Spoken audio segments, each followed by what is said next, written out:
Hey everyone, this is your host, Andrew Holland. Thank you so much for listening to the Andrew Holland podcast each and every week, where we talk about business, entrepreneurship, and everything in between. As an entrepreneur who's been through a lot of highs and a lot of lows, I started this podcast to be a source of weekly motivation, inspiration, and support for all of us who are working to achieve something meaningful. And as importantly, so that none of us ever have to feel alone or isolated while we're doing so. Together, we explore the stories of successful people, we get insight and advice from individuals who have accomplished amazing things. We discuss practical and fascinating business models and strategies, and we dive deep into understanding ourselves as human beings. So please, help me grow our group and subscribe to the show on your favorite audio platform. Subscribe to, watch, and thumbs up our episodes on our YouTube channel, the Andrew Holland Podcast. Follow and interact with me on Twitter and Threads. My handle is A Holland Podcast. That's A Holland Podcast. That's probably my favorite part of the whole podcast is the interaction I get with our guests and with you as our listeners. Lastly, if you enjoy the show and you want to support what we're working to accomplish, please share our show with your friends, with your family, and your colleagues at work. This show is nothing without you and your support, and I'm so incredibly thankful for each and every one of you listening, watching, and sharing the podcast every single week. Now it's time to get our motivation, inspiration, and support for this week and jump into today's episode. In today's episode, I sit down with Zack Garner. Zack is a Green Beret in the Army, and he shares with us his journey of how he got there and why he decided to do it. He talks with us about the selection process and the 3 weeks. That's probably 3 of the worst, most challenging weeks of anybody's lives. We've often heard these things from Navy SEALs, but we get the opportunity for Zack as a Green Beret to share with us that experience.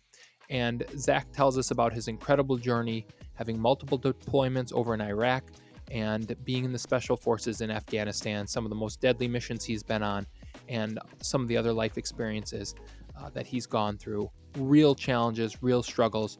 And he shares with us one of the lowest moments of his life where he almost or attempted to commit suicide.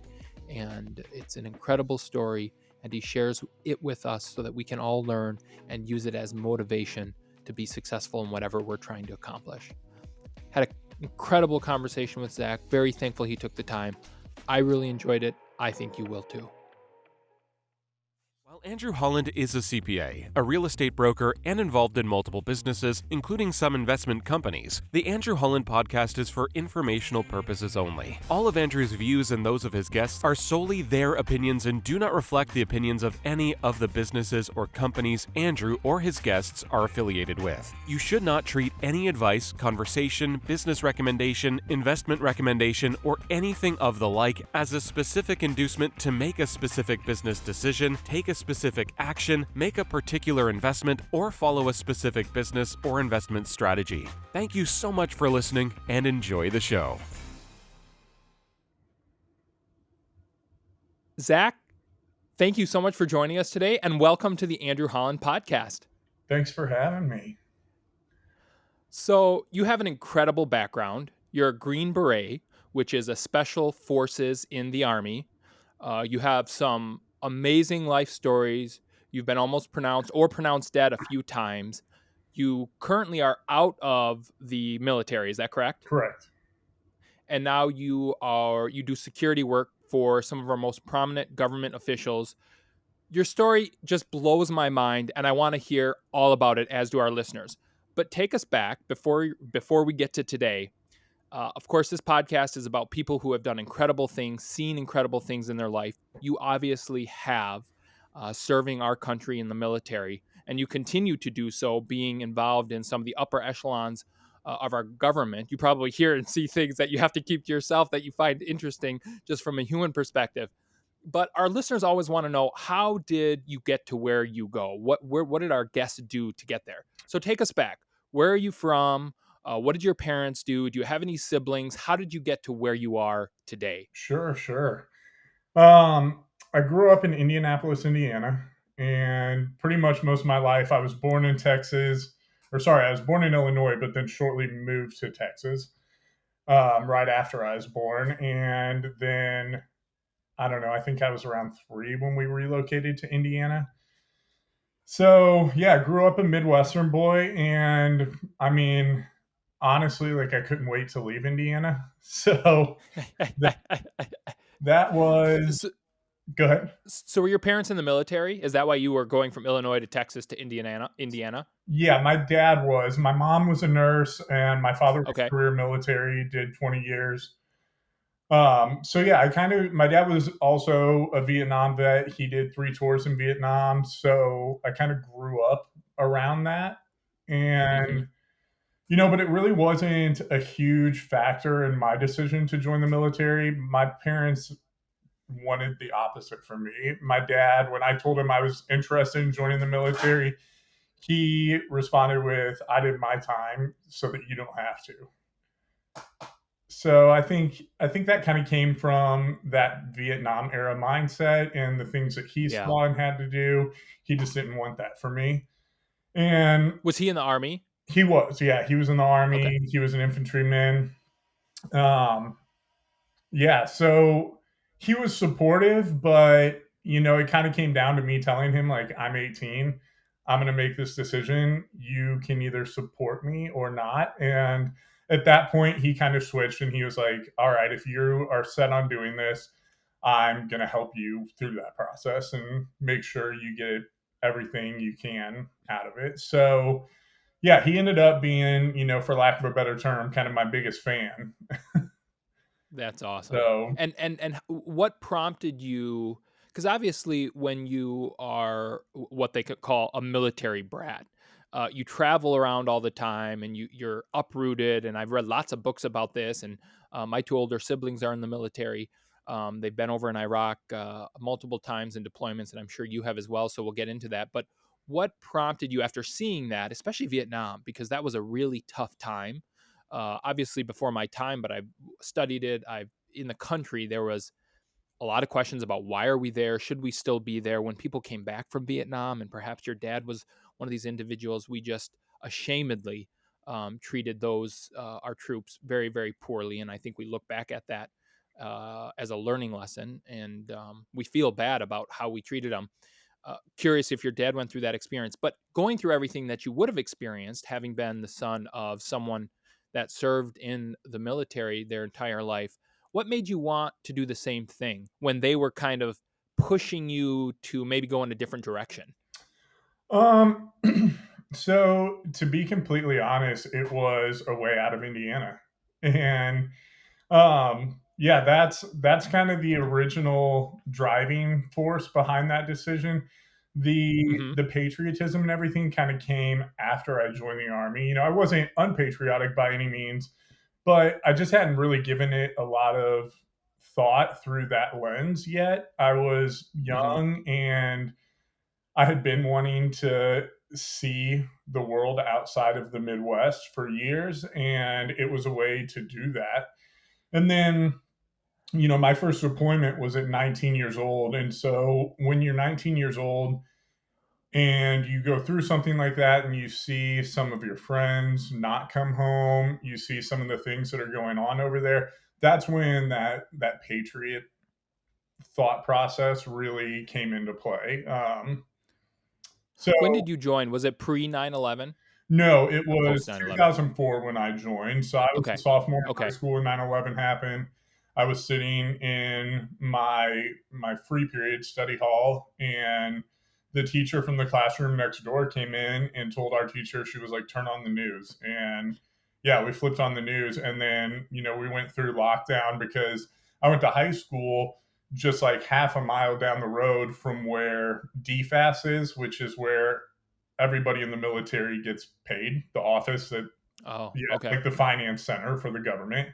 And so it Hmm. was on the possible target list for the follow on attacks once they realized that, hey, this is an orchestrated attack on America.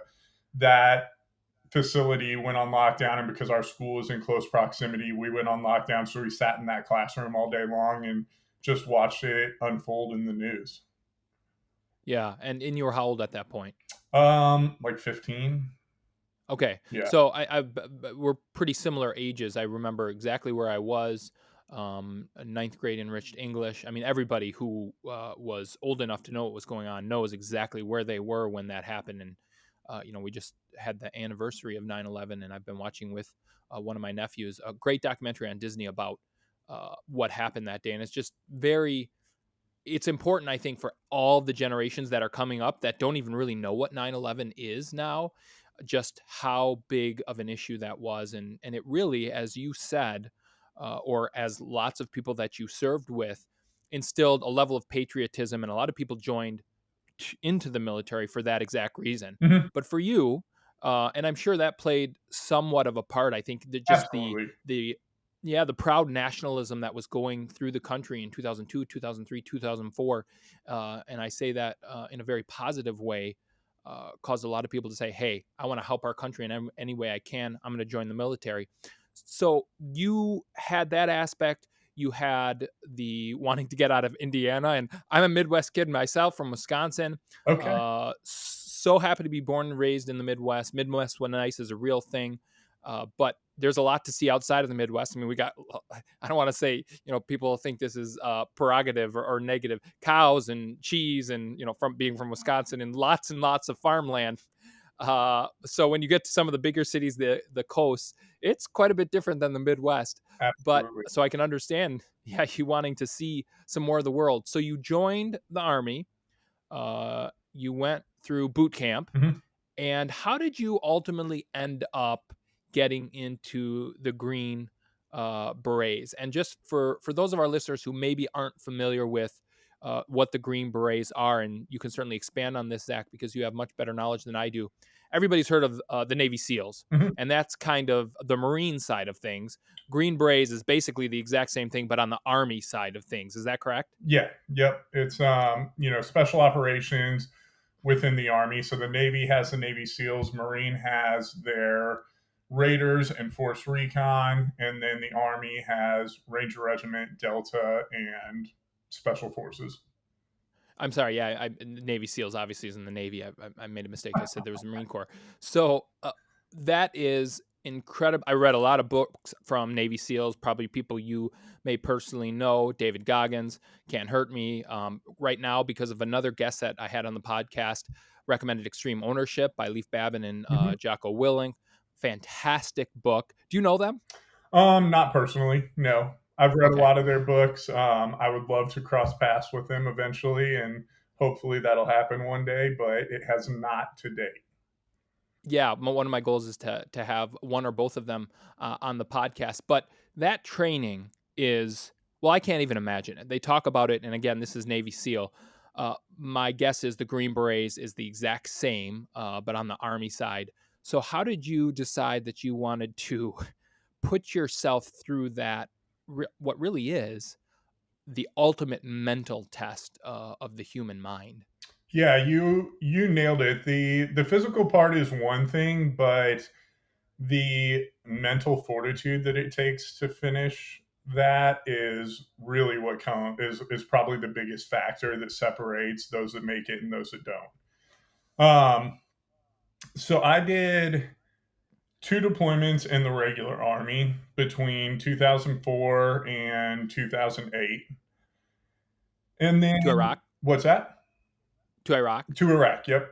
Okay. Both of Okay. those were to Iraq, two different units. One was with 1st Infantry Division, and that was 2004 to 2005. And then 2007 to 2008, I was with 10th Mountain Division back to Iraq. And then I got sent back to Germany. So my first duty station was Germany. So that was awesome because I went from Indiana to boot camp to Germany, got to hang out in Europe for a couple of years. Then I got stationed in New York, went back to Iraq, and when I returned to New York, I volunteered to go back to Germany. Got over there, and about a year after I got back to Germany, it just I remember I was reading an article one day about a special forces mission that had just happened in Iraq, and there were multiple Silver Star recipients from the results of this mission. And I'm reading the whole story about it, and it just kind of hit me. I was like, I want to know what my limits are. I want to find my limits. And I didn't feel like the regular army had really provided that opportunity for me yet. So it just made sense. And as I'm reading this article, I was just like, well, that's it. I'm going to do it. And I reached out to a special operations recruiter, voiced my interest in going to selection because that's the first step is you go through a selection process. And yeah, I just started there's like a huge packet that you have to do and they sift through it and decide if you're a good candidate or not. And yeah, I just started that process and decided, well, we're going to find it. So, yeah, and because not just anybody can, as you said, join the Green Berets. You have to go through a selection process, and I'm sure lots of people get weeded out from that process itself. Mhm. Uh, and so ultimately, once you get to where is the main hub, if you will, for where they train all the Green Berets? Fort Bragg, North Carolina. Okay, so Fort Bragg in North Carolina. Once you got selected and you got there, how long of a process is that? Is it 6 weeks, 8 weeks? Just the whether you find out if you actually can become a Green Beret. So selection itself, so the way it works is they send you, in my case, from Germany to selection. And when I went through, it was 3 weeks long. And Okay. that's like just a it's really just a suck fest. And that's where, you really What do you mean by that? I'm not sure. A suck fest. Like it really sucks. yeah, it sucks bad. You Okay.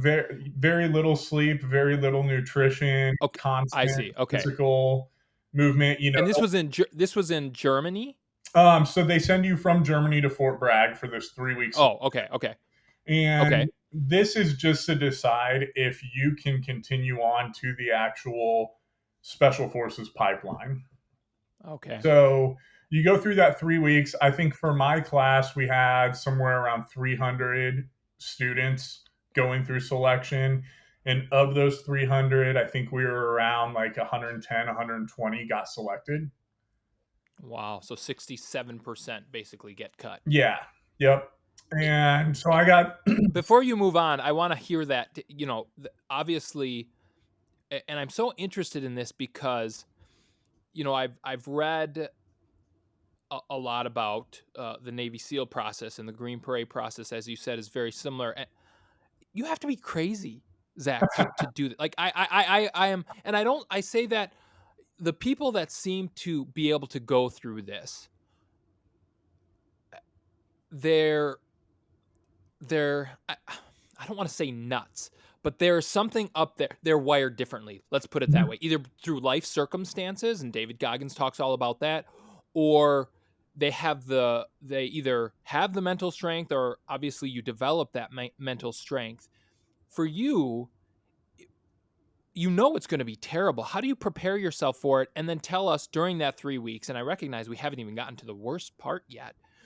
What did you go through, and how did you find the ability to get through it? And I ask that question because everybody goes through challenging things in life, and a lot of time you have to dig deeper than you ever had to get through certain things in life, whether it's the death, or whether running a business, whatever it is. But these selection processes take it to a whole new level. So give us some idea of emotionally, mentally, you know, were you prepared for it? Number one, can you ever prepare for it? And what was it like just in those 3 weeks? And then we'll get to the next part sure, that I'm sure was even more grueling. sure. So you were talking about how people that make this decision are wired differently, and you hit it spot on because throughout my life I've had a lot of younger people come up and ask me or tell me, "Hey, I want to go to selection. Do you have any advice for me?" And I tell them, you don't have to be the strongest or the smartest necessarily. In some ways, you have to be the craziest because everything in your body is saying stop. And you have to have that mental fortitude to push past that. Physically your body's saying stop, you're sleep deprived, you're, on some days you hit barely eaten the entire day, but you're moving consistently through the woods for like 18 hours, and your body's just shutting down. You're fighting through injuries too, but it's the person with the strongest mental capacity that is successful. And what I used to get to that place was, for probably 6 months before I went, I played through a scenario in my head of when I'm 80 years old and I'm sitting on my porch with my grandchildren and they want to hear about my life. What do I want to be able to tell them? And I don't want to be that guy that says, "Oh, I thought about going to Special Forces selection," or "I went to Special Forces selection and for, whatever number of reasons didn't make it." I just ruled out those possibilities. I stopped thinking about that. I thought about being able to tell them that I became a Green Beret and being able to tell them about that experience. And so when my head or my body was saying, okay, we've had enough, I thought about that and who I wanted to be on the back end. And that drove me to take another step or drove me to push on till another day. And then I also just told myself, at the end of each day, that's when it really hits you, because throughout the day you're staying pretty busy and you really don't have time to think about it. Mm-hmm. But then at the end of the day, when you have a couple hours to sleep before you get started again, and literally it's like maybe 2-3 hours, that's when the doubt starts to come in. And I told myself, hey, let's just get some sleep. We can always quit tomorrow. And then once you have that little bit of sleep, you wake up the next day and you're like, okay, I can push a little bit further now. And yeah, that was really kind of my process throughout the whole thing. That and just telling myself from the beginning, you can do anything for 21 days.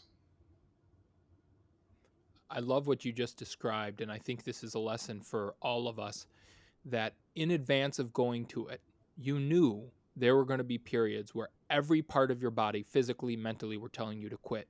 But you found something to focus on, that in those darkest hours, if you will, and the hardest challenges, you were able to control your mind by focusing all of your energy on, as you described, who you wanted to be and what you wanted to be able to tell your grandkids. And that's what's got you through it. And I think that's such a good lesson for all of us, because obviously there are lots of highs and lots of lows in life. And particularly for business owners, entrepreneurs, really anybody trying to accomplish a meaningful goal, whether you are a sports athlete or an Olympian or Green Beret, anything you're trying to accomplish, you are going to, if you don't find the mental capability to get through it, and I'm a big believer, and I believe it's only by the grace of God that we can do this, and only with His help, you're not going to get through it. But it's not the physical that's going to, everybody says, oh, it's too hard physically, or it's this. So much of life these days is this. And just to hear you describe it that way just continues to reiterate that to me. And for me, hearing from people like you who have gone through things that, I'll be honest, I couldn't get through. I know that I don't have the mental, well, number one, I'm 36, so my body would probably physically fall apart. They don't even accept past a certain age, right? 35, I know at some point you could get a waiver to go if you were past 35, but Okay. I think it just depends on the needs of the military at that time.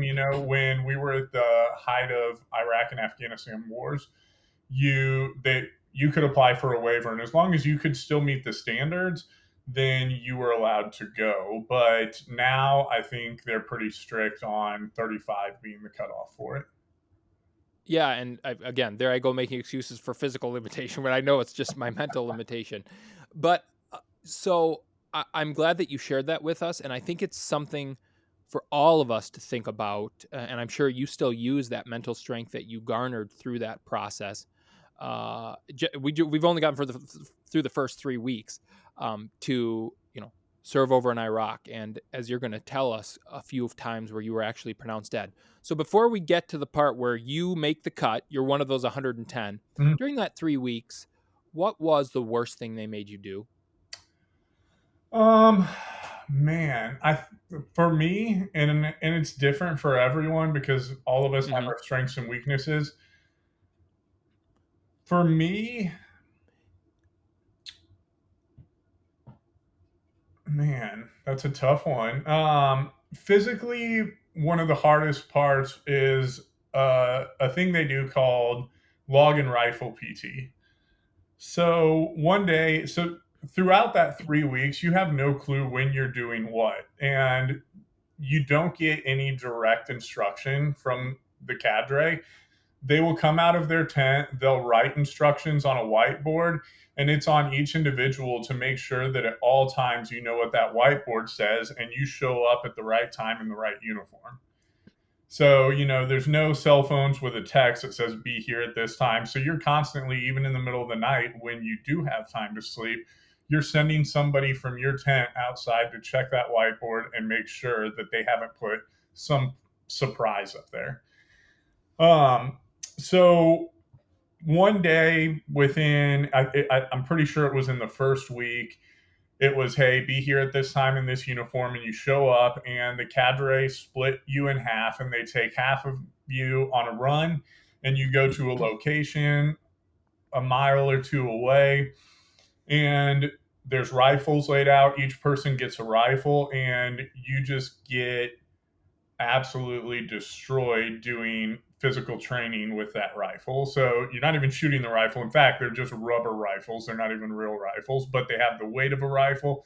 And, that's an 8-pound rifle. So mentally, you're like, I can do this all day long, but they work you until that 8 pounds feels like 250 pounds. And even if you put that rifle down, you're so exhausted that you can't raise your arms above your head.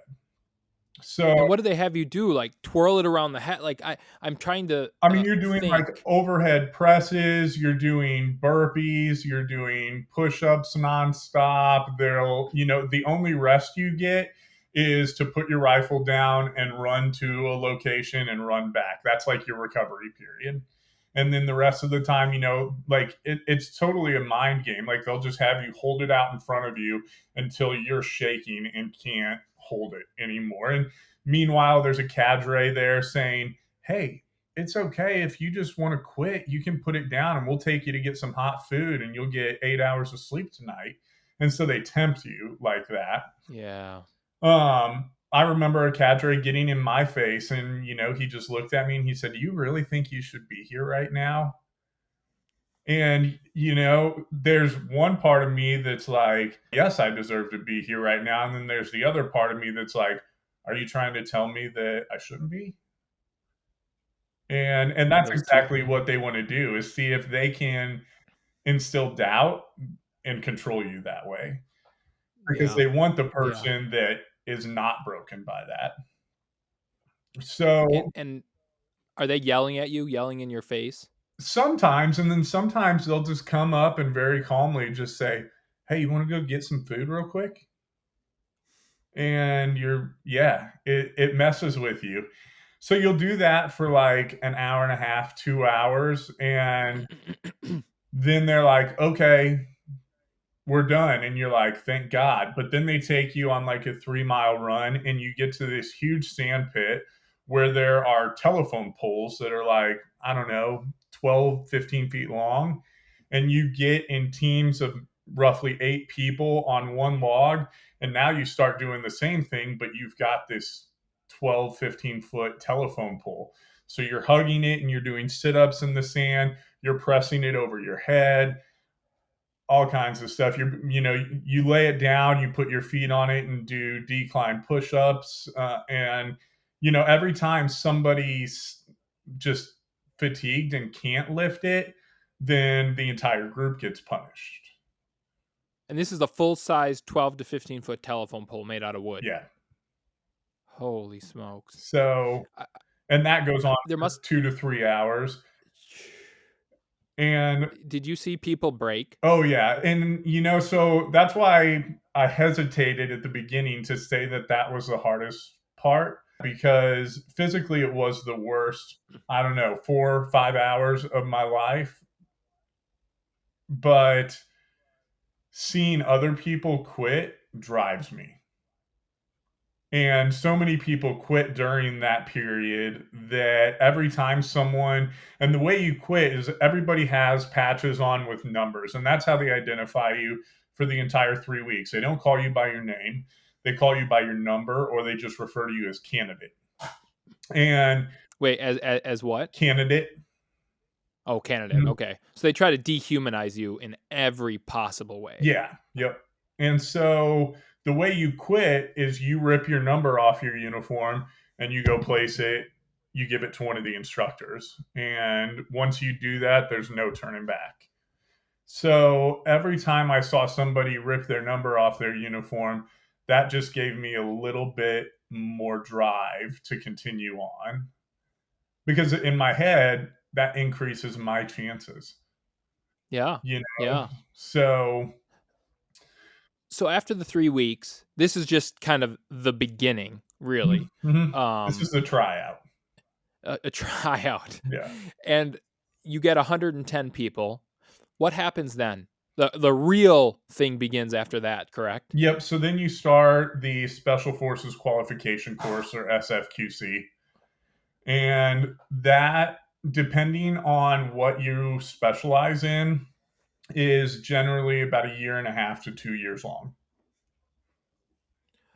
So you don't know if you're a Green Beret for a year and a half to 2 years? Correct. And how many people of those 110 in your class ended up actually getting the Green Beret status? So I don't know exactly because you get sent to the course as openings become available.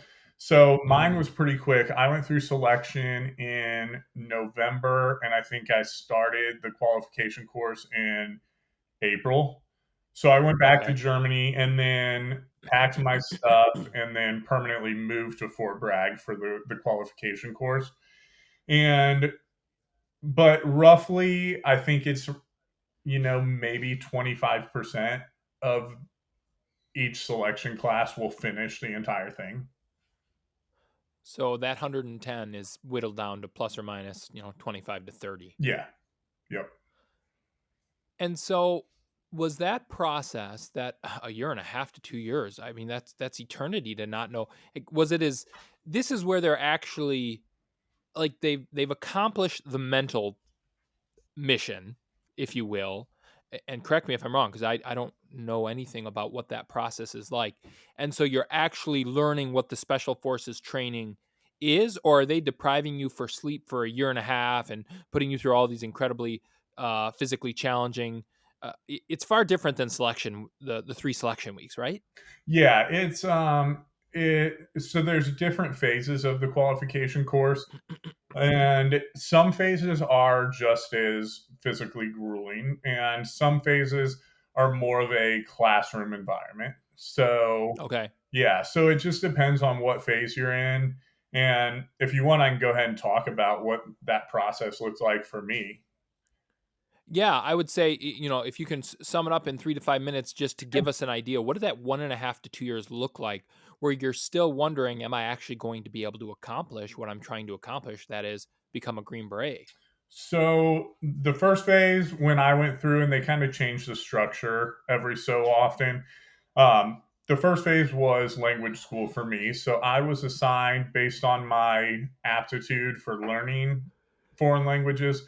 I get assigned Pashto, which is a dialect of Arabic that's spoken generally in southern Afghanistan.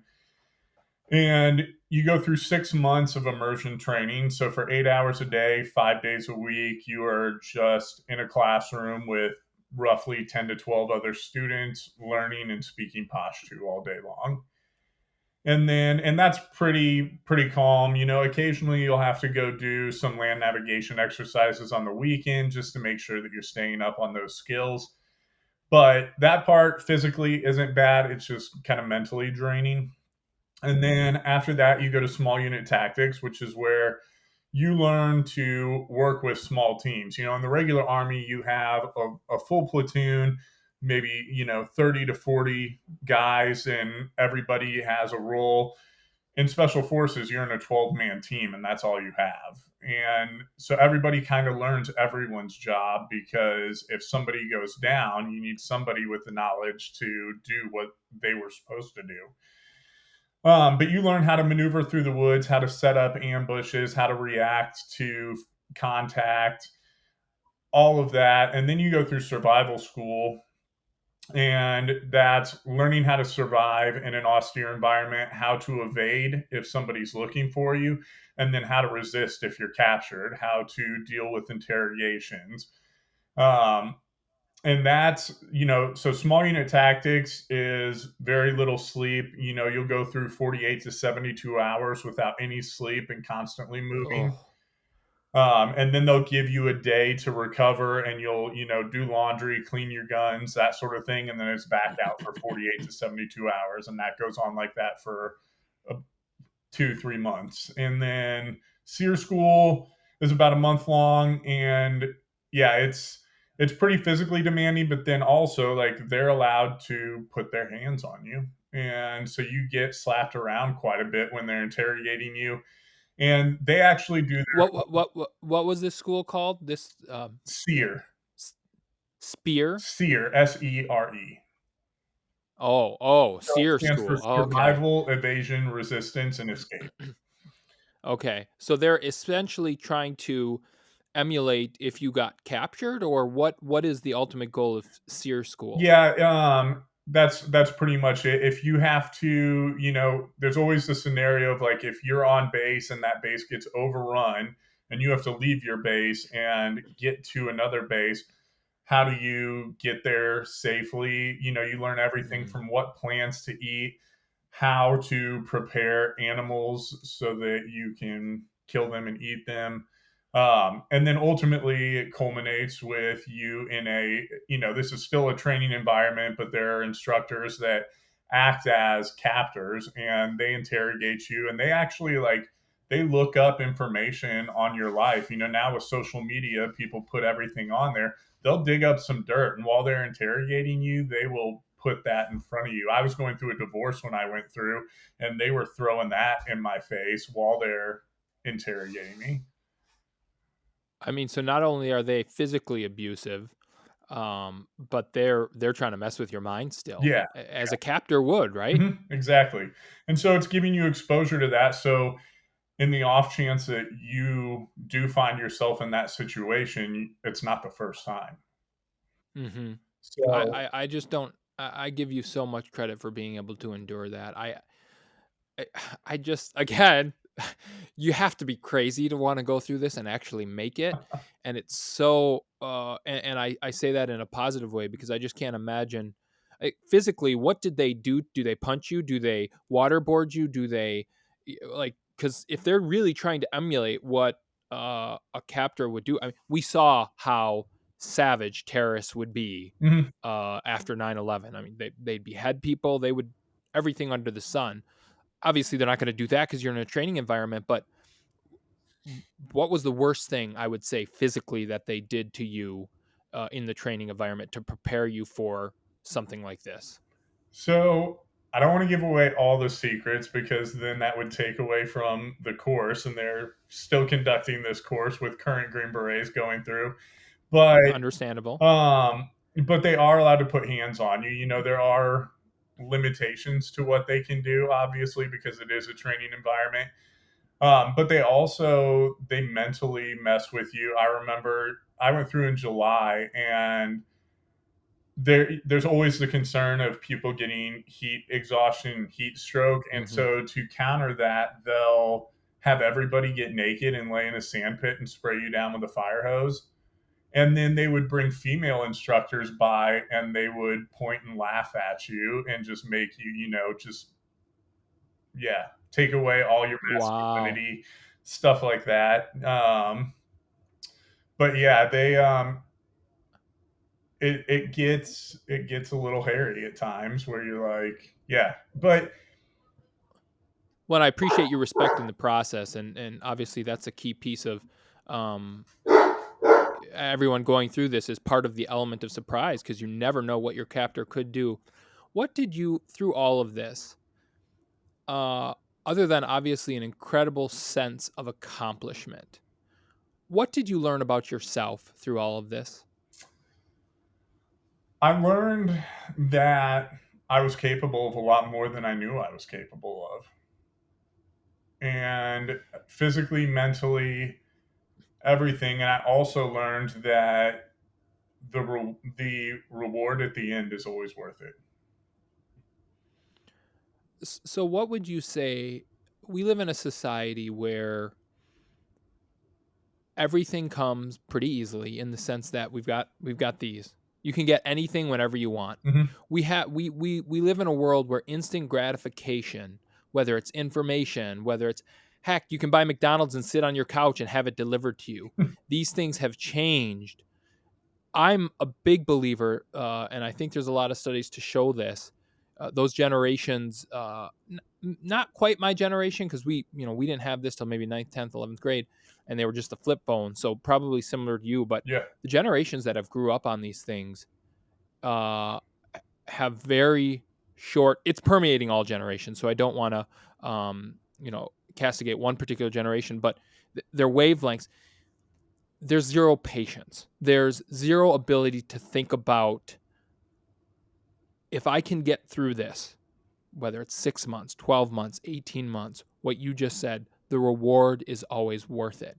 And I'm a big believer, and I want to hear your stance on that it is getting harder and harder, given all of the technology and just given society in general, for people to endure the short-term pain or conflict. And it doesn't matter what whether you're talking about something physical and mental like you went through, which is like at the very past 10 on the pain chart, a 20, or whether you're in business, a job that's tough, anything that's getting exponentially harder every single day in society as we know it. Number one, do you see that? And number two, we are products of the society to a large degree, or the environment that we grow up in. How, what would you tell us as listeners to, how can we accomplish what you would have accomplished when everything in this day and age is almost teaching us the opposite? Yeah. So I actually talk about this pretty regularly. Um, I have always felt that you're not going to find you're not going to find that gratitude by doing something easy. You're not going to have that sense of satisfaction doing something easy. But working hard, at the end of the day, when you put your feet up and being able to say, I earned this, you're going to be able to relax that much easier. Can you relax? Can you put your feet up on the couch and watch Netflix if you look around and see 20 tasks that you meant to get done that day that you didn't get done? No, your brain's still thinking about, I need to do this, I need to do this, I need to do this. But working hard on the front end makes it that much more rewarding when you can. And I try to carry that mindset with me today, every every day. When you think about, well, I guess kind of going on top of this, and I want to get to some of the special uh, operations that you've been through. Let's just jump right into that. How many special operations have you carried out, plus or minus? And I want to talk about maybe the worst one. And I recognize, we're talking about things that there's probably a high degree of uh, security that you can't share. So, of course, don't share anything that you're not able to with us. But as a metric to help us understand what you go through uh, mentally and strategically, tactically on the special operations that you've been through. Give us some insight. What are those like? What have you learned? What's the worst one you went on? What was the ultimate goal, if you can share it? What was the most exhilarating? What was the most terrifying? Give us some insight there of what you've experienced. Um, so as far as number of operations, it's I don't know. It's because it's hard to say. Like what classifies as an operation. Yeah. Is it Yep. like a mission where with a high value target is the end result, or is it every time that you go outside of base to conduct some sort of business where there could potentially be catastrophic outcomes? Does that qualify as an operation? Um, Needless to say, you've been on multitudes, yeah, I yeah. guess is So the okay. I did multiple trips with special forces after I finished, all to Afghanistan, and then I became a contractor afterwards, working for the government overseas still, and had another 4 or 5 deployments doing that. The How long were you a Green Beret for? So when did you actually? When was your 1.5 to 2 years up? 2010, Okay, and then how long were you in the military as a Green Beret before you became a contractor outside? about 5 years. Okay, so from 2010 to 2015, obviously things are still very much uh, involved in Afghanistan at this point, and I think we're still in Iraq for all Mhm, intensive purposes, right? We mhm. went through the surge in 2008, 2009. But you're stationed, you did your first two deployments pre Green Beret, if we can segment it like that, in Iraq. And then as a special operations team, as a Green Beret, you were in Afghanistan primarily. Yep. Okay. What was the, well, I guess tell us about some of the most terrifying missions that you had to go through when you were in Afghanistan. So we had a couple of times. Let's see. Let's do a specific one first. So my first one with 7th Special Forces Group, which is where I was assigned once I became a Green Beret. I was a brand new Green Beret. I essentially got to the unit, and the day that I got there and signed in and met my team for the first time, they were like, "Cool, we leave for Afghanistan in a month." And so very quick train up to get ready for that. I was the new guy on the team when we went over there. And I had a pretty interesting job, though. So I got assigned to our command team in Afghanistan at the time as their PSD, which is their personal security detachment. So anytime the two highest ranking officials under the special operations umbrella that were in Afghanistan at the time went outside, I would go with them and make sure that nothing happens to them. So because I was a new guy in the special forces community, so there's an award, if you will, called the Combat Infantryman's Badge that you get awarded that if you're an infantryman in the regular army and deploy. You get your and you can't just deploy, you have to have gotten into some sort of firefight or engagement with the enemy to qualify for that. If you're not an infantryman, you deploy and you get into an engagement, you get what's called a combat action badge. And I had a combat action badge from when I was in the regular army, but I wanted the combat infantryman's badge because it looks better on your uniform. So,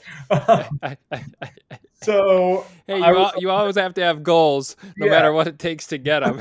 And obviously, you're talking about life and death situations here, so which boggles my mind. But keep going. So I was in Afghanistan. I had my combat action badge already. I really wanted my combat infantryman's badge, and I was always with them, and generally they're going to go to some pretty secure environments. So there wasn't always a lot of threat. So one day when we didn't have any missions for, 4 or 5 days to go out, I went to the commander and I said, "Hey, I'd really like to get my combat infantryman badge. Is there any chance that it's okay if I go join another team that's going to go get into some fights and try to get that?" And they said, "Yeah, call around and talk to the team sergeants, see if any of them need a 18 Echo was my career designator, which is Special Forces Communications Sergeant." So I called, and a guy that I'm still friends with to this day was a team sergeant of a team in what was at the time probably the worst spot in Afghanistan. And I called Where was him it? and said, "Hey, do you guys need any help for a couple days?" do you want to give anybody some time off and I'll come out there and work with you? And he said, yeah, absolutely. So I got on a helicopter. I flew out there. They dropped me off. As I'm getting off the helicopter, we start taking rockets from the village, um, which and they impacted close enough that that would have qualified me for my CIB. Mm-hmm. But that's not how you want to get it. So I get there that night. We talked over what the plan was for the next day. They said, "Hey, we've got to go out into the village and do X, Y, and Z." Every time we go into this part of the village, we always get in a firefight. So be ready. And we talked through it, and then we sent out a recon team that night. And the next day, we went out there and we did what we had to do. And as soon as we started heading back towards the base, machine gun fire started lighting us up. So we all get down in the ditch, we're returning fire, and then it would kind of have a lull. So we'd stand up and start to move, and all of a sudden, from somewhere else, machine guns would open up. We'd return fire, die down, get up, and this went on for a couple hours to the point where we were almost completely out of ammo. And they were just, taking shots and then moving to another house, waiting for us to get up, taking shots, moving to another house, wait for us to get up. So we're almost out of ammo. So they're like, hey, we need to get onto that rooftop and then we can call a plane to come drop bombs.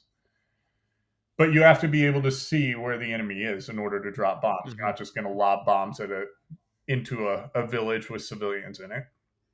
So prior to becoming special forces, that was my job. I was a forward observer.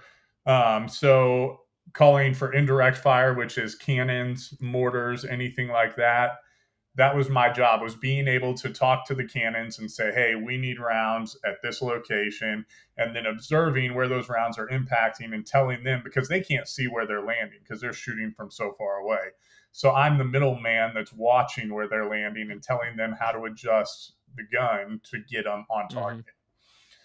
And then I also was qualified to talk to aircraft and get aircraft to drop bombs. So I was like, hey, I'll get up there. So me and one other person found a house nearby. We got out of the ditch, ran to that house, machine guns shooting at us the whole way.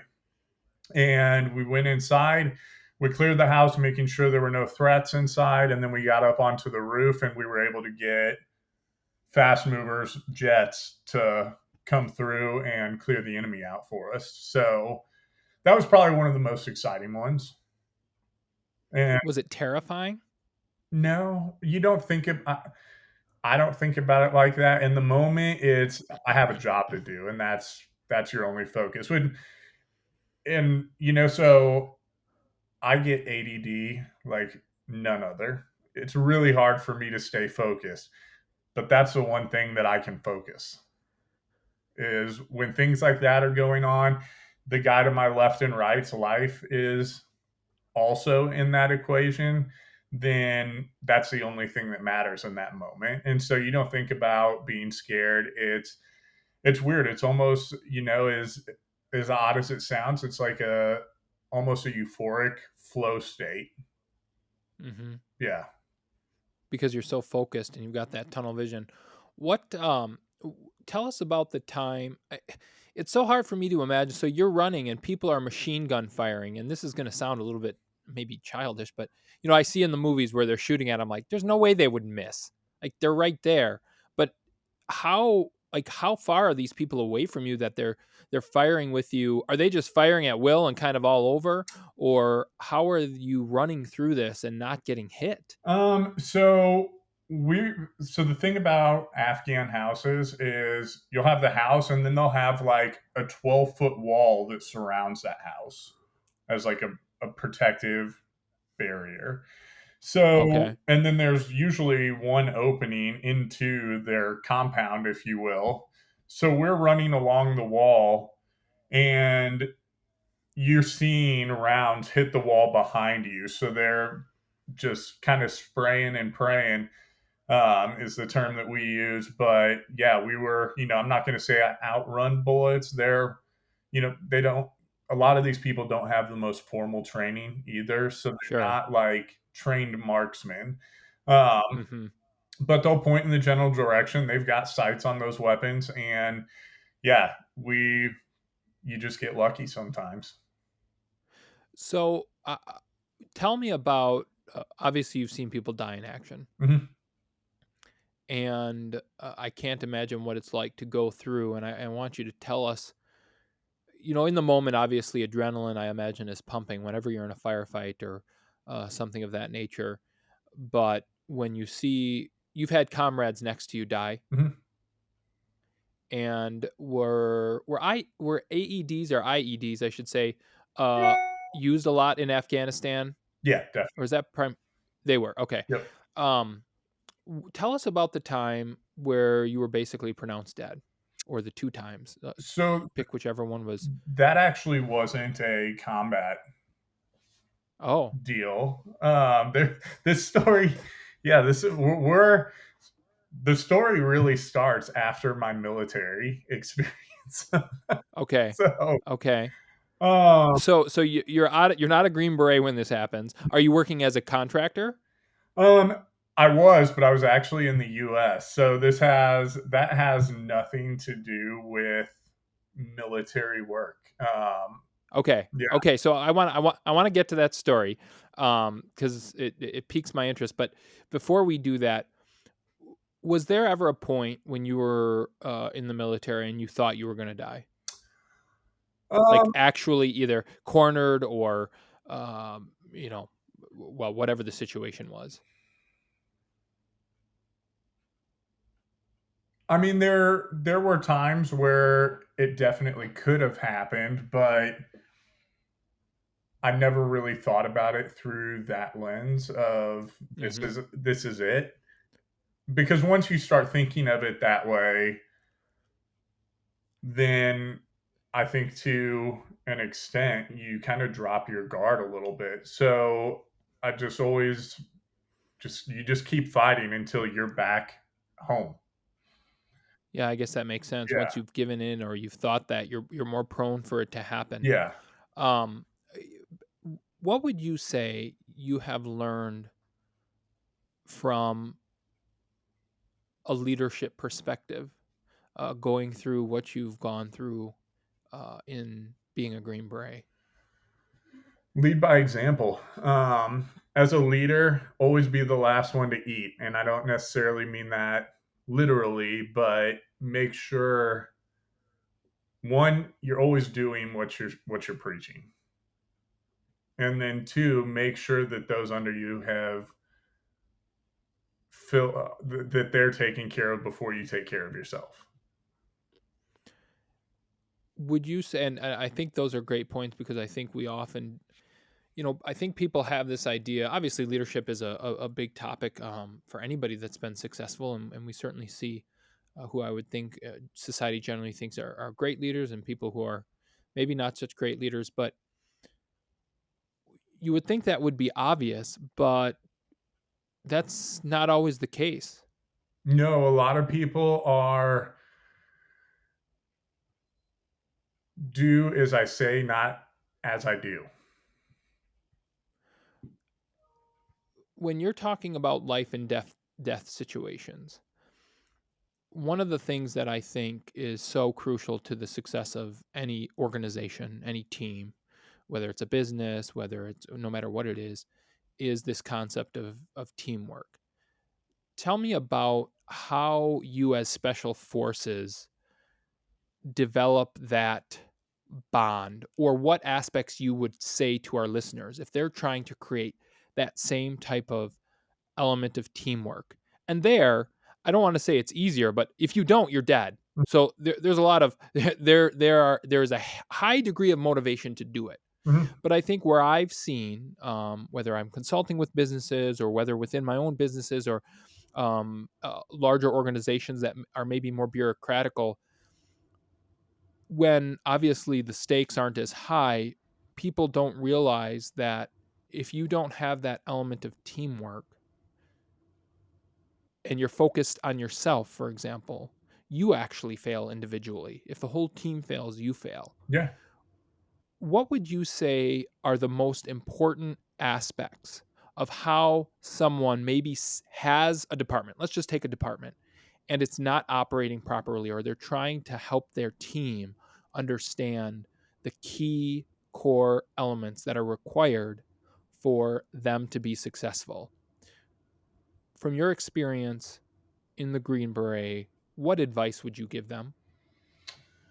First of all, understanding everybody's role. In a corporate world, you might have somebody call in sick on the day of a big presentation. Who's going to fill that, and are they going to know the presentation well enough to do it the same way that person would? In our world, if my breacher gets shot when we infill and can't put an explosive charge on a gate that we need to enter a compound and execute a mission, do we just get back on the helicopter and leave? So, understanding everybody's role. And then morale is huge. We in the special operations community, we work hard, but we also play hard and we play together as a team. We don't just go home at the end of the day. Some days we do because it's been a long day and we're tired, but we always make sure to also have team building events. So I was stationed in Florida the whole time. I was in special forces, and I was on a dive team, and we would regularly go to the beach together. When we would need to do dive recalls, sometimes we would go out and we would spearfish, and then we'd barbecue on the beach and cook those fish, play volleyball, real Top Gun.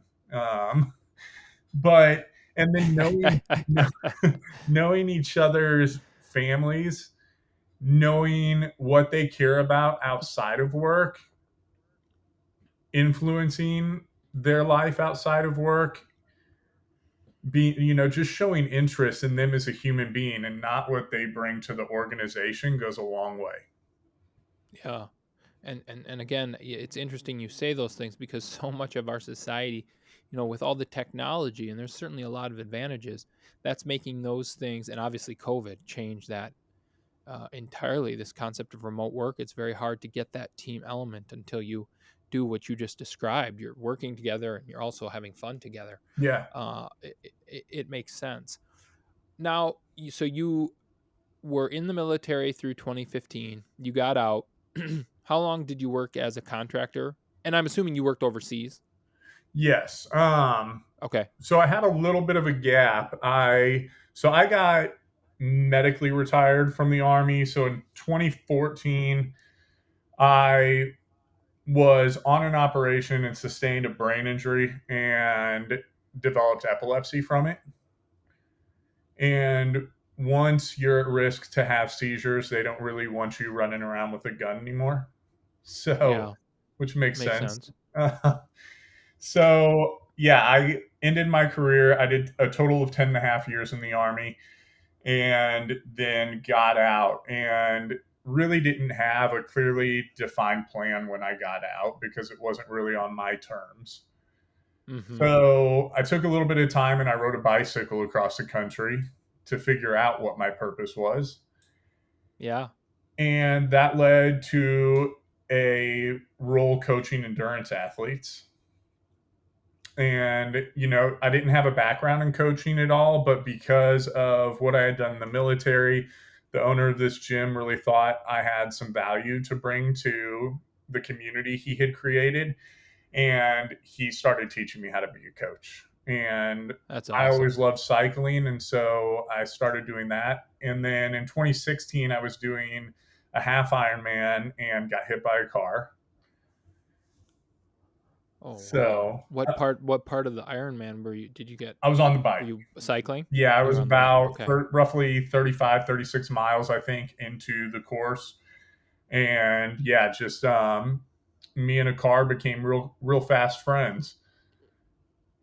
And And Did they hit you from behind, from the side, from They what pulled out happened? in front of me as I was coming through an intersection, and I T-boned the driver's side of that car, went over the handlebars, and landed on the windshield, and it launched me straight up in the air, and then landed on Wow. the pavement head first. Oh, after you had already had an brain injury in the military. So, yeah, major concussion, fractured my skull, fractured my L5, and had a lot of trauma to my right hip. And they ended up opening pretty much my entire right side of my leg and having to drain all of the fluid out there because of the amount of swelling that was in there. And they had to leave that open for about 2 weeks. And just, Oh, yeah. was that the most pain you've ever experienced in your life to that point? At that point, yes. Later on, I anteed up and got a little bit more than that. Boy, you're a glutton for punishment, aren't you?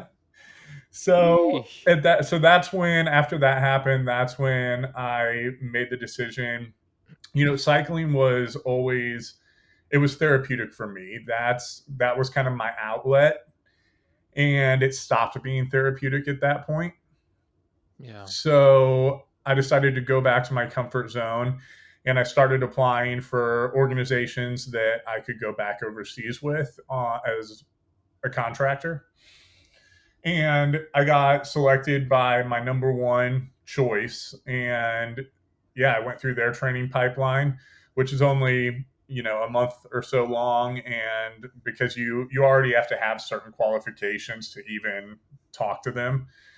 And so, yeah, you basically just have to go prove that you're so proficient, and then you can go overseas and start working for them. And I did another 4 or 5 trips with them, and those were shorter trips, roughly 60 to 90 days.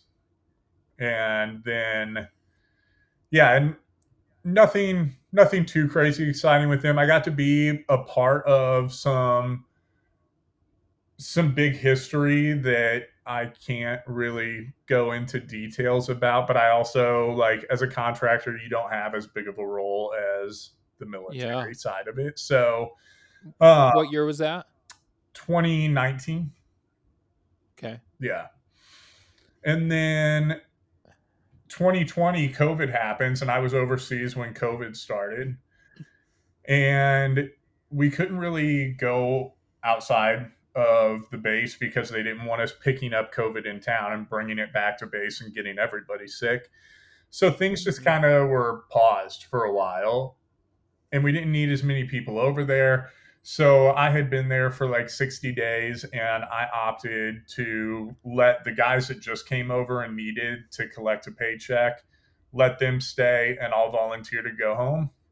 So I came home, and then a couple weeks after I got home, I ended up with a flesh-eating bacteria virus in my body.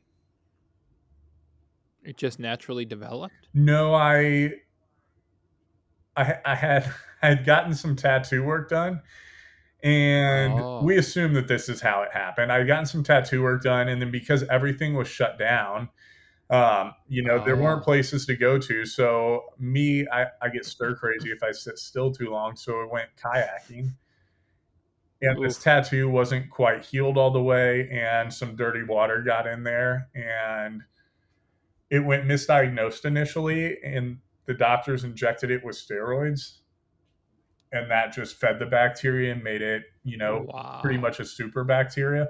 And it started in my leg, but by the time we realized what was going on, so it started in my knee.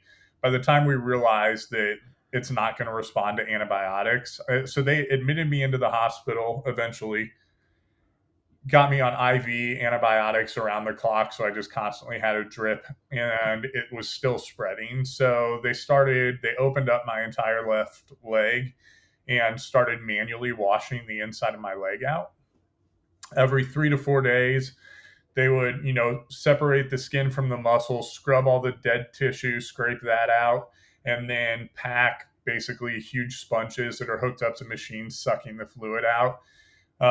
They would pack those into my leg, and wake me up. We'd wait 2 or 3 days. Then they'd put me back asleep, take all that out, scrub it, pack them back in. That went on for a couple months. And then the infection crossed into my bloodstream and spread into my bones and started eating my pelvis up, spread into my arms.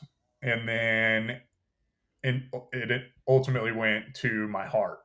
And so at that point, they realized, hey, this guy's beyond our care. Let's get him to a higher level of care. So they flightlined me up to Mass General in Boston. Mm-hmm. And I had what's arguably the best trauma team in the country at my disposal. Mm-hmm. And yeah, I was in the ICU for a little bit. And then one day I woke up after I had surgery the night before, woke up the next morning, and I went to sit up in bed.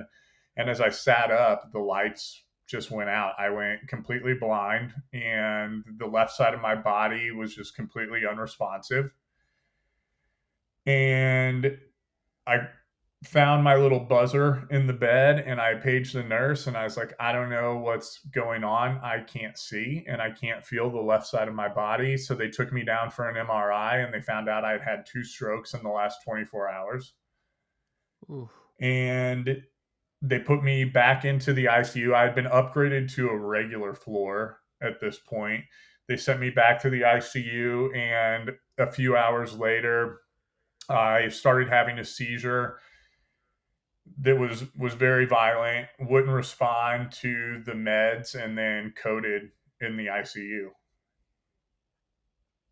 So how did you ultimately like make it through this? Like coded, you basically they pronounced you dead at that point, Yeah, or flatlined in the hospital. They got everything going again, and so I woke up. I remember when the seizure was coming on, I could tell.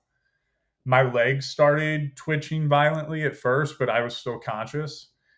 And I buzzed to the nurse, and he came in and he asked me what's going on. And my leg was just kicking. And I was like, I'm not doing that. I can't control it.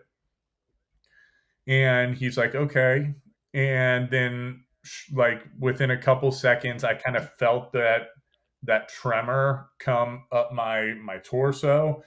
And I yelled it to the room. I said, I'm about to have a seizure. And then it was lights out. And I woke up like 10 hours later. And when I woke up, it felt like I had only been out for a couple minutes. And I asked sure. them, I said, well, how long was I out? And it was like 8 to 10 hours. And yeah, they said they couldn't get the seizure stopped. They had reached the threshold for what they could give me for the meds to try to stop the seizure. And I was still Mm-hmm. seizing to the point that they were concerned that if I did live through it, I was going to have permanent brain damage. And yeah, I mean, by the grace of God, though, I recovered and my vision came. And this was all because of the flesh-eating bacteria. Yeah, I had just had so many surgeries because it ended up being 30 to 40 surgeries in like 10 months. And Did you go ahead. oh, go ahead. Because of having all those surgeries, I had blood clots that had formed, and one of them just made its way up to my brain and got lodged in there. So you survive all this miraculously. Flesh-eating bacteria, did you lose any limbs or anything? No, I was actually asking the doctors to just take my leg because after like the 20th surgery on that one leg, and these weren't simple surgeries and they weren't, Yeah. very invasive and very painful. And I was like, hey, if we just cut it off, then we don't have to worry about it anymore. But because it would have had to have been an above the knee amputation, they were very hesitant to do that. They told me, they said if it was below the knee, we would have already done it. But because it's above the knee, you're never going to have the same quality of life. And I still tried. I was like, well, you don't know me. I'll be fine. But yeah, they didn't, and there was concern that that leg will never be the same anyways. But I take that as a challenge, Mhm. and so Yeah, I now have other people's body parts in my body. So some cadaver parts that Yeah, replace some of donors. my own. That's a huge benefit of having the donor system. Yeah. What? So you're for all intensive purposes, normal, Yeah, just fine. I'm it's been a long road because even after the bacteria infection was gone, it was about a year's worth of reparative surgeries to get me there and then the recovery process from that. But for I think my last surgery was a little bit less than a year and a half ago, like 14 months, maybe 15 Hmm. months. I've been surgery free and I I feel, I won't say I feel like I'm back to where I was, but I'm definitely on my way back to where I was. And, the left side of my body is a little bit weaker than the right side. Um, but yeah, I'm still getting after it and I've got some pretty lofty goals here in the future because just like that 25-year-old kid that wanted to find his limitations in the army, I want to do that again now at 38. When did you meet your now wife? We met when I was going through the qualification course in 2011, 10. So she went through all these surgeries. She went through all this with you. Yep. She was in the room when I coded, just curled in the corner. And Wow. and as soon as they didn't realize because it's kind of chaotic when something like that happens and an Yeah. alarm goes off and everybody runs in. Um, they didn't realize she was in here, and then all of a sudden, one of the doctors realized she was just in the corner, just like in the fetal position, and they were like, "Get her out of here!" And they escorted her out, and yeah, so she was there for the ride. Given everything that you've experienced, and I appreciate you being so open about so many of the challenges that you've been through, what do you think holds most people back from accomplishing their goals? Grit. You kind of hit it earlier that you now everything's so easy. We can, and so people look for that instant gratification. And I think we're starting to lose that fire to earn it.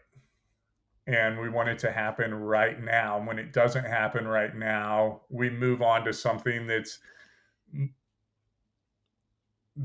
more easily attainable now. So, short of doing nothing happens overnight, and developing the level of grit, obviously that you developed going through the special forces training, takes time, and you get to learn more about your mental stamina, your physical stamina, but really control of your mind, emotional intelligence, which I know is a cliche, but it's so key. But short of going through something like that, what advice would you give to people who want to test themselves mentally or want to get to that point so that they can leave their corporate job and take the risk and start a business and not be terrified, or they can get past their fear of accomplishing XYZ goal? What would you recommend them do to get on a path to testing their muster, if you will? Stepping out of your comfort zone. I mean, that's the hardest part, and what that takes is discipline. And don't be don't have a fear of failure. Everybody's going to fail at something at some point in their life. I think that's the main contributing factor to why people don't try to accomplish whatever that deep goal is because they're afraid that they won't be able to. So who cares? You don't know unless you try. And if you can get past that initial fear and have the discipline to set yourself up to be successful, then you might just make that goal. I think one of the challenges that I see in a lot of people today is, it's easy for us to tell them these things, but for them to put it into action or to actually develop the grit required to get through the real challenging things, I, for obviously you've been through a tremendous amount as a business owner myself. I've been through a lot of this stuff where you look back and you're like, how did you get through? And it was all because of this. But I guess the overriding factor is no one can force you to do something you don't want to do. But if you really truly want to accomplish something, you have to take the steps, like you just said, get outside of your comfort zone. Because the reality is if you don't put yourself outside of your comfort zone, then you don't really want to do it. You can say it, you can pretend like you want to do it, but obviously you don't want to do it. And so quit lying to yourself or lying to other people or pretending that you want to accomplish that goal if you're not willing to take the steps that are required, no matter how hard they are, to actually achieve that goal. Mm-hmm. Mm-hmm. Now, when we talked briefly, or right now, you're not a contractor anymore overseas. You provide security work for prominent government officials throughout Washington D.C. Is that a lot? Was that a logical step for you, or tell us a little bit about what you're doing now, and then I want to give you an opportunity to share with us anything that you think might be helpful for our listeners. Sure. So that was just kind of, I have those skills. I worked in those PSD roles in the military. And so that just kind of found me Mm-hmm. after I got healthy enough to get back on my feet and work those jobs.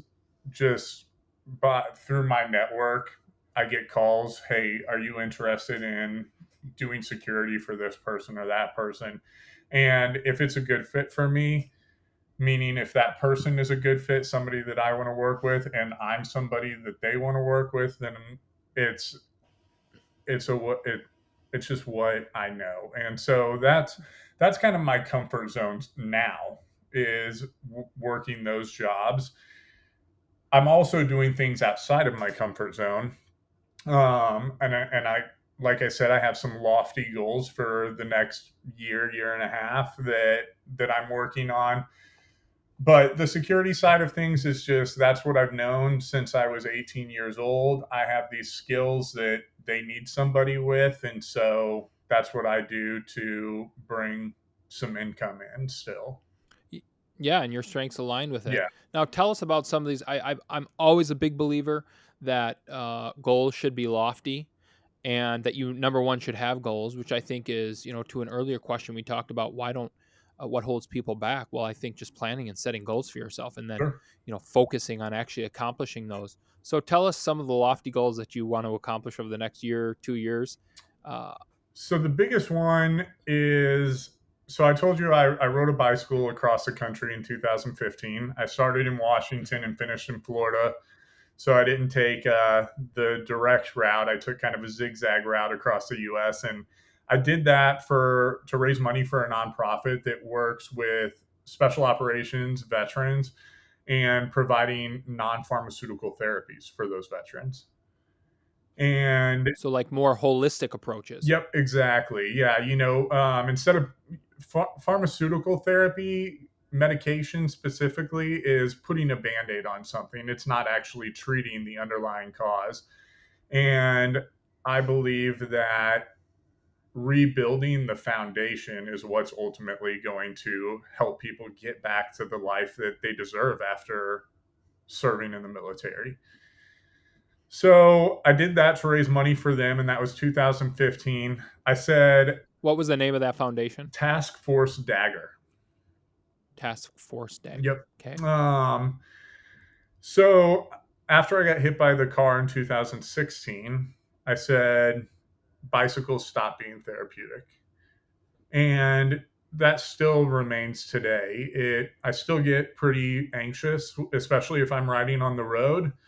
But as we also talked about, stepping out of your comfort zone, I'm not going to let that control me. I'm going to find a way to still have that as an outlet in my life. And so while I don't want to get on the road and ride across the country again for about 12 years, I've been really interested in a mountain bike ride. There's a course that goes from Jasper, Canada, and Banff all the way down to Antelope Wells, New Mexico, which is the Mexico border. And, Holy smokes, that's a long ways. and it's mountain bike course along the Continental Divide the entire way. It's 2,700 miles and over 200,000 feet of elevation. And so I have committed to myself that in 2025, I will complete that ride. Zach, good for you. That is awesome. I love the fact that you're not going to let your past define your future. And I think that's a good lesson for all of us because it's easy to do that. It's really easy to do that. But it's much more rewarding to do exactly what you're doing. Say, you know what, that happened in the past. I'm going to change it and I'm not going to let it dictate how I live my life moving forward. Absolutely. Is there anything else that we haven't talked about? I've got a million more questions I could ask you, but you've been very gracious with your time. Uh, so I don't want to keep you too much longer, but successes, failures, when would you say was probably the lowest moment uh, of your life that you had to really maybe dig deeper than you ever had to get through it?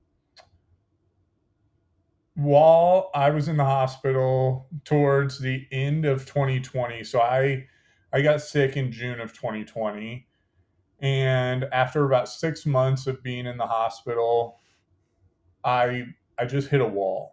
I didn't know, the doctors were very real with me throughout that 6 months, and they told me we don't know that you're going to leave this hospital. This you like, to be completely blunt, you might die here. And I was still fighting for 6 months, but in December, I just hit a wall and I was just tired, man. And I was still not 100%. We were still figuring it out. And I just didn't want to fight anymore without an outcome. And yeah, I spent some time laying in bed praying that I wouldn't wake up tomorrow. And ultimately tried to not wake up the next day. And so that was definitely my low. And I think I can also mention something else that you talked about. We talked about failures. That was a failure to me. Giving up, I gave up on myself. That was my biggest failure in my life. I gave up on myself. I gave up on my family. I gave up on my friends. I was just ready to go. And so my purpose now, I believe that purpose purpose is the one thing that can help us get through anything. Having a clearly defined purpose gives people a path forward. I didn't know what my purpose was because I didn't know if I was going to live. My purpose now is to share that failure and share what I've learned through it by doing exactly what we're doing here now.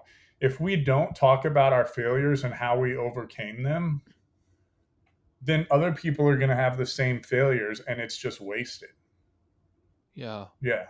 Zach, I don't, I mean, as you were saying that, I got tears in my eyes because number one, I'm just so thankful that you shared that incredibly authentic, real moment. Very few people would be willing to do that. And so thank you.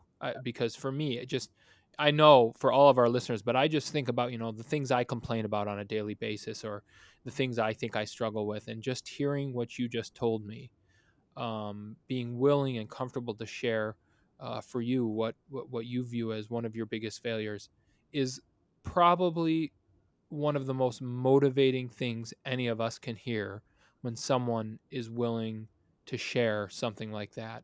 And you're really turning that into an incredible positive force for all of us. So thank you very much. I appreciate that. And I mean, if we don't like I said, if we don't share that, if I kept that to myself, how many other veterans are going to die from suicide? But one might hear this and say, I'm not alone.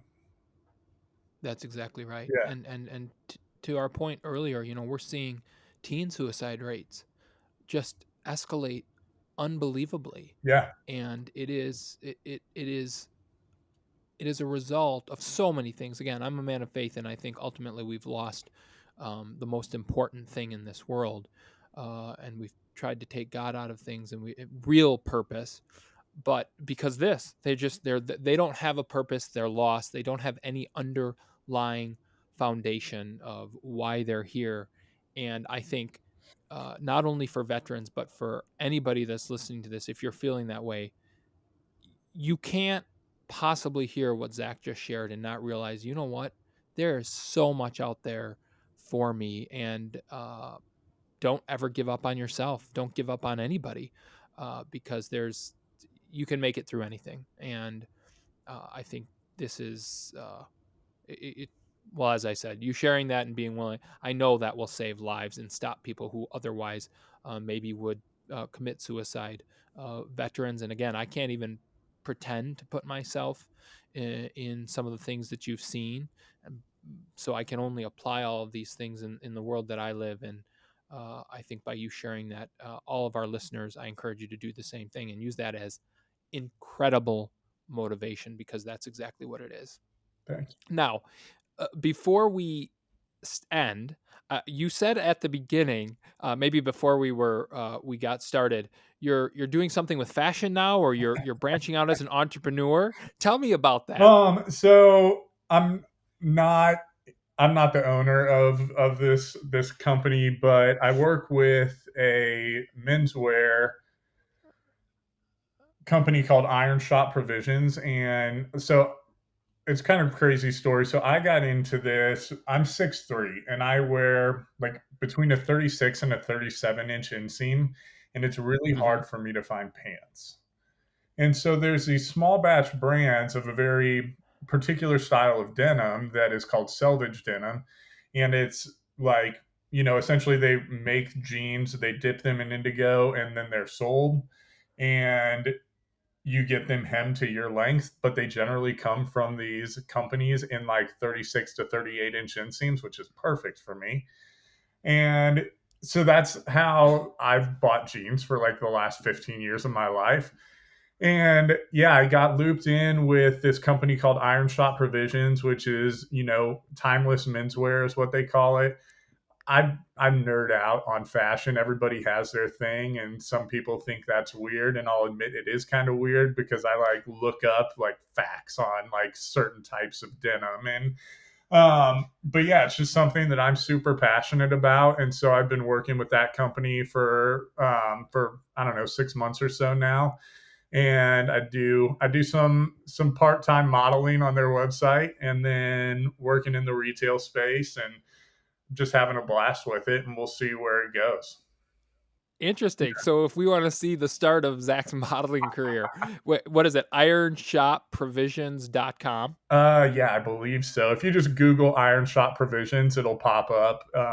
Okay. Yeah, so Well, it's interesting you say that, because as a 6'3" individual myself, I'm a pretty thin individual. That everybody thinks if you're tall, you got to be like, really large. And so I have the same problem finding the pants that fit the waist, but they're long enough so it doesn't look like I'm, you know, wearing whatever they 3/4. And then the same thing with the arms. So yep. I can definitely relate to what you're talking about. From as I said, you've shared an incredible amount with us. You've been very gracious with your time. Is there anything that we haven't talked about that you would like to share with the audience, or maybe leave them with food for thought based on all of your experiences, that will be particularly motivating? I don't think we can beat what we've already talked about, but anything that you would like to share that you think our listeners would like to hear that we haven't talked about already?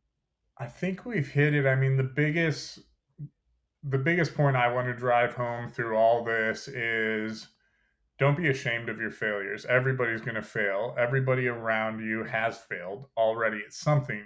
And talking about those failures and sharing them, we can learn and gain so much more knowledge. And as a whole, as a society, we can learn so much from each other if people would just stop being ashamed of their failures.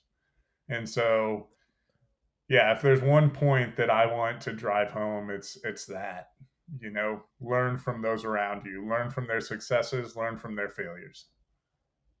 And I couldn't agree more. And the other thing that I want to just point out to our listeners is you're practicing what you preach. You've shared some of those so that we can all learn and be motivated from those. Thank you. Zach, thank you so much for all of your time. Thank you for sharing all of the stories. And you're welcome back anytime. Appreciate it. I'd love to come back. Have a great day. Thanks, brother. You too. Wow. What, for me, and I hope for you too, incredibly motivating conversation with Zach, especially towards the end there.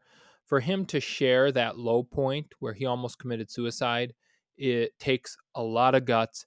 And I just can't thank him enough. And I tremendously respect his willingness to be able to use one of his failures so that all of us can learn. Thank you so much, Zach. Well, that's all the time that we have for this week's episode of the Andrew Holland Podcast. Thank you so much for listening each and every week. Of course, subscribe to our YouTube channel, the Andrew Holland Podcast, so you get the updates every week when we post the video version. Like my video, share it with your family, friends. That's how we grow and how we're able to continue to share the type of conversations that Zach provided us with and the motivations for all of us to utilize to our advantage. Follow me on Twitter, interact with me on Twitter. A Holland Podcast is my handle. And of course, subscribe to the podcast on your favorite podcast outlet. Thank you so much for joining us this week. Have a great rest of your week, and we'll talk again next Wednesday. Thank you for listening to the Andrew Holland Podcast. Be sure to visit our website, theandrewhollandpodcast.com, for additional content on business, entrepreneurship, and everything in between. Subscribe to our YouTube channel, The Andrew Holland Podcast, to get notifications when new podcasts have been released. And lastly, follow us on Twitter, A Holland Podcast. That's A Holland Podcast, for all the conversations we're having outside the podcast. Thanks again so much for joining us this week. Have a great day, and we'll talk again next week.